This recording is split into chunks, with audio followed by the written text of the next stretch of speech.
Дорогие друзья, продолжаем сбор материала для Николаев-центра библиотеки архива первого президента Республики Саха-Якутия Михаила Ефимовича Николаева.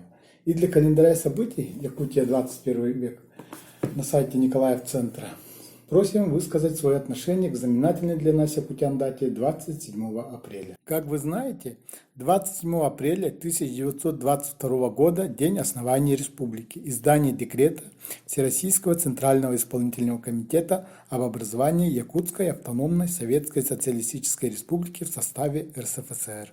Также 27 апреля 1992 года состоялось торжественное заседание 12-й внеочередной сессии Верховного Совета Республики Саха-Якутия и широкой общественности, посвященное вступлению в силу Конституции Республики Саха-Якутия.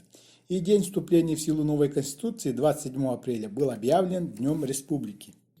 Свои видеообращения и аудиофайлы просим отправлять по контактам, размещенным на сайте по этой ссылке. Время скоротечно, все проходит и все меняется.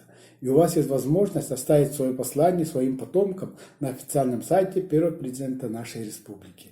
Итак, берем телефоны, видеокамеры и записываем свои мысли и свои отношения к этой знаменательной дате и высылаем нам. Просим ограничить свое выступление 1-2 минутами.